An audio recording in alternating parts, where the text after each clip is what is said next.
औज़ुबिल्लाहि मिनश्शैतानिर्रजीम बिस्मिल्लाहिर्रहमानिर्रहीम अल्हम्दुलिल्लाहि रब्बिल आलमीन अस्सलातु वस्सलामु अला अशरफिल अंबियाइ वल मुरसलीन व अला अहले बैतिहिल अत्यबीन अल अतहरीन अम्मा बाद। नाज़रीन इकराम सलामुन अलैकुम व रहमतुल्लाह। हज़रत इमाम रज़ा अलैहिस्सलाम की विलादत आप तमाम हज़रात को बहुत बहुत मुबारक हो। और कल भी हमने इमाम रज़ा अलैहिस्सलाम के मौजू पर मुख्तसर सी गुजारिशात आपकी खिदमत में पेश की थी, और आज भी हम इमाम रज़ा अलैहिस्सलाम के उन्वान से ही आपकी खिदमत में अहम दर्स को पेश कर रहे हैं।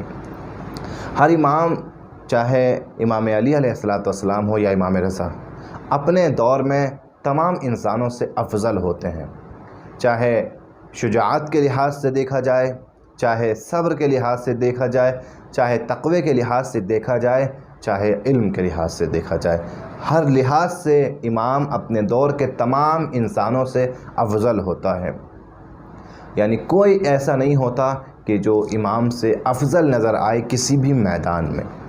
वो अलग बात है कि इमाम सज्जाद अलैहिस्सलाम की ज़िंदगी दुआओं में गुज़री है। इमाम सज्जाद अलैहिस्सलाम को शुजाअत दिखाने का इस तरीके से मौका नहीं मिला कि जैसे इमाम हुसैन अलैहिस्सलाम को मिला, लेकिन ये हरगिज़ नहीं कहा जा सकता माज़अल्लाह कि इमाम सज्जाद शुजा नहीं थे। इमाम सज्जाद भी शुजा थे, लेकिन इमाम सज्जाद की ज़िंदगी के अहदाफ इमाम हुसैन की ज़िंदगी से मुख्तलिफ थे। लिहाजा इमाम हुसैन अलैहिस्सलाम के सामने मार्का कुछ और था और इमाम ज़ैनुल आबिदीन के सामने मार्का कुछ और था। इसी तरीके से आप इमाम रज़ा अलैहिस्सलाम की ज़िंदगी को देखें तो इमाम रज़ा भी हर मैदान में जो है अपने दौर के तमाम इंसानों से अफजल नज़र आते हैं। चाहे शुजाअत का मैदान हो, चाहे तक़वे का मैदान हो, और चाहे इल्म का मैदान हो। यानी कोई ऐसा आलिम नहीं है कि जो इमाम रज़ा अलैहिस्सलाम से ज़्यादा इल्म रखता हो। और इमाम की ज़िंदगी का सबसे बड़ा कमाल भी कमाल इल्मी हुआ करता है। क्यों? क्योंकि इमाम का इल्म लदुन्नी होता है, इल्म खुदाई होता है। वो इल्म, उस इल्म का मुकाबला दुनिया के इंसान नहीं कर सकते हैं। लिहाजा इमाम की ज़िंदगी को हम जब देखते हैं, इमाम की ज़िंदगी पर नज़र करते हैं, तो इमाम की ज़िंदगी में तीन खुलाफा नज़र आते हैं: हारून रशीद, मोहम्मद अमीन और मामून। ये तीन खुलाफा हैं कि जिनके सामने इमाम रज़ा की ज़िंदगी गुजरी है। हारून रशीद और मोहम्मद अमीन, इन दोनों खुलाफा के सामने इमाम अलैहिस्सलाम के लिए ज़्यादा मसाइल पेश नहीं आए, लेकिन इमाम रज़ा अलैहिस्सलाम के सामने ज़्यादा मसाइल जो पेश आते हैं खलीफा मामून के सामने।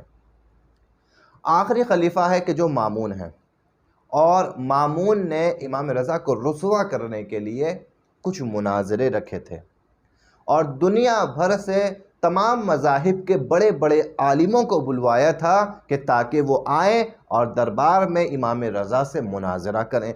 अगर इमाम रज़ा हार जाएं तो लिहाजा यह ख़ुद इमाम की रुसवाई होगी, ख़ुद इमाम की रुसवाई होगी और वो अपने मकसद में कामयाब होगा। और अगर इमाम जीत जाते हैं तो इसके ज़रिए से ख़ुद उसको शोहरत मिलेगी कि उसके दरबार में इस्लाम को फ़तह हासिल हुई है, उसकी वजह से इस्लाम को जीत नसीब हुई है। लिहाजा ये मकसद था उसके मुनाजरे करवाने का। इमाम रज़ा अलैहिस्सलाम की ज़िंदगी के 7 मशहूर मुनाजरे मिलते हैं कि इमाम रज़ा अलैहिस्सलाम ने मुनाजरे तो बहुत किए हैं, लेकिन 7 मुनाजरे ऐसे हैं कि जो बहुत ही मशहूर हैं। और ये मुनाजरे उयून अखबार रज़ा नाम की किताब में भी ज़िक्र किए गए हैं, और दूसरी मोतबर किताबों में भी इन मुनाजरों का ज़िक्र किया गया है। लिहाजा इन 7 मुनाजरों में से 4 मुनाजरे जो हैं, इब्तिदा के 4 मुनाजरे, वो एक ही जलसे में इमाम रज़ा अलैहिस्सलाम ने जो है अंजाम दिए हैं। यानी एक ही जलसे में 4 बड़े मज़हब के बड़े आलिमों को इमाम अलैहिस्सलाम ने खामोश किया था, और उन तमाम आलिमों को इमाम के सामने सरे तस्लीम खम करना पड़ा था। इन मुनाजरों का हम फहरिस्तवार आपकी खिदमत में ज़िक्र करेंगे और कोशिश करेंगे कि हम उन नुकात को समझें और उन सवाल और उन जवाब पर गौर करें कि जो इमाम अलैहिस्सलाम ने दिए हैं। जब हम देखते हैं 7 मुनाजरे, तो सबसे पहला मुनाजरा जो है इमाम रज़ा अलैहिस्सलाम का जासलीक से है। जासलीक मसीही मज़हब के सबसे बड़े आलिम को कहा जाता है। यानी ये ईसाई मज़हब का जो सबसे बड़ा आलिम होता है उसे जासलीक कहते हैं, और सबसे बड़ा और सबसे पहला मुनाजरा इमाम अलैहिस्सलाम का जासलीक के साथ अंजाम पाया।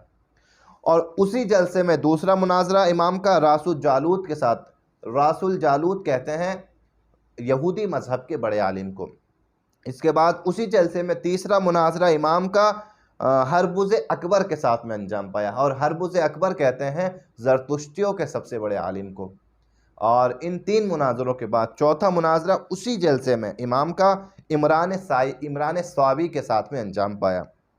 और ये चार मुनाजरे एक ही जलसे में अंजाम पाए। और इसके अलावा एक मुनाजरा सलमान मरूज़ी के साथ में, और एक मुनाजरा इमाम अलैहिस्सलाम का अली बिन मोहम्मद के साथ में, और आखिरी मुनाजरा इमाम अलैहिस्सलाम का तमाम बकिया मज़ाहिब के सामने। ये 7 मुनाजरे इमाम के मशहूर हैं, और इमाम अलैहिस्सलाम ने इन मुनाजरों के ज़रिए से दीन हक़ का दिफ़ा किया है, और इस्लाम ने दीन बातिल की तरदीद की है। दिफ़ाए हक़ है इमाम अलैहिस्सलाम का नज़रिया। जब हम देखते हैं सबसे पहला मुनाजरा जो इमाम ने जासलीक के साथ में अंजाम दिया है, इमाम अलैहिस्सलाम को सबसे पहले फ़ज़ल बिन सहल पैगाम देता है, और आने के बाद कहता है कि इमाम आपको बुलाया गया है दरबार में, और दरबार में बड़े बड़े उलमा और बड़े बड़े मज़ाहिब के आलिम दीन आए हैं, और बादशाह चाहता है कि आप आएँ और आने के बाद उनसे मुनाजरा करें। इमाम के साथ में इमाम का चाहने वाला नौफिल जो है वो भी बैठा हुआ था। जब वो दरबारी चला जाता है, जब वो वज़ीर ये पैगाम देकर चला जाता है, तो इमाम अलैहिस्सलाम नौफिल से सवाल करते हैं कि ए नौफिल, तू बता कि तेरी नज़र में ये मुनाजरा जो है किस लिए रखा गया है। नौफिल कहता है कि यब्ना रसूलल्लाह, जहाँ तक मेरी फ़िक्र जाती है, मेरी नज़र में ये मुनाजरा इसीलिए रखा गया है ताकि मामून आपका इल्मी इम्तिहान ले, ताकि मामून आपका इल्मी तौर पर इम्तिहान ले कि आपके पास कितना इल्म है, आप कितने बड़े आलिम हैं।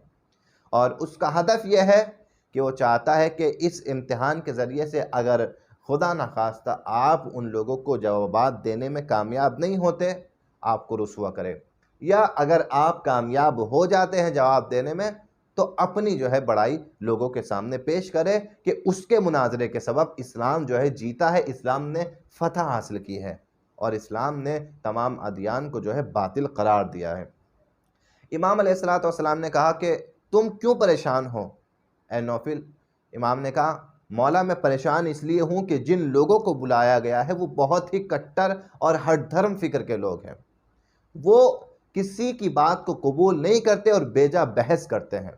मैं डर रहा हूँ कि मौला आप उनके सामने किस तरीके से पेश आएंगे। आप इमाम हैं, आपका एक एहतराम है, और वो किसी का एहतराम नहीं करते, वो बेजा बहस करते हैं। इमाम अलैहिस्सलाम फरमाते हैं कि ए नौफिल, तुम फ़िक्र ना करो, मैं तौरात वालों को उनकी तौरात से जवाब दूंगा, मैं इंजील वालों को उनकी किताब इंजील से जवाब दूंगा, मैं ज़बूर वालों को उनकी किताब ज़बूर से जवाब दूंगा, मैं ज़बान अरबी वालों को उनकी ज़बान अरबी में जवाब दूंगा, मैं अजमी लोगों को फ़ारसी में जवाब दूंगा। लिहाजा जिस मकतब का, जिस मज़हब का इंसान आएगा, उसके अक़ीदे, उसकी फ़िक्र के मुताबिक मैं उसे जवाब दूंगा ताकि उसको काने कर सकूं। जब ये नौफिल ने सुना तो नौफिल को हिम्मत आती है। अब नौफिल मुतमईन होते हैं। इमाम अलैहिस्सलाम वज़ू करते हैं, और वज़ू करने के बाद में इमाम दरबार में तशरीफ़ लाते हैं। दरबार में इमाम तशरीफ़ फरमा है, और तमाम उलमा, बड़े बड़े मज़ाहिब के उलमा दरबार में बैठे हुए हैं, बादशाह भी बैठा हुआ है। सबसे पहले मसीहियों के सबसे बड़े आलिम जासलूक जो है उसकी बारी आती है, वो खड़ा होता है। बादशाह वक्त मामून कहता है कि ए जासलीक, तो सवाल कर, जो भी सवाल करना चाहता है। जासलीक ने कहा कि मैं कैसे सवाल करूं, इनका अक़ीदा कुछ और है, मेरा अक़ीदा कुछ और है। ये अपने अक़ीदे के मुताबिक जवाब देंगे कि जिसे मैं कबूल नहीं करता, और मैं अपने अक़ीदे के मुताबिक जवाब दूंगा कि जिसे ये कबूल नहीं करते, तो लिहाजा मुनाजरा जो है वो बेफ़ायदा होगा। इमाम अलैहिस्सलाम ने जवाब दिया कि फ़िक्र ना कर, मैं तुझे तेरे अक़ीदे के मुताबिक जवाब दूंगा, तेरी किताब इंजील से जवाब दूंगा, और तेरे मज़हब के मुताबिक जवाब दूंगा। अगर मैं इस तरीके से जवाब दूं कि क्या तू मेरे जवाब को कबूल करेगा? जासलीक कहता है कि बिल्कुल, मैं जवाब को कबूल करूंगा। इमाम कहते हैं कि पूछ, क्या पूछना चाहता है। जासलीक ने पहला सवाल किया। यहाँ मुनाजरा शुरू हुआ।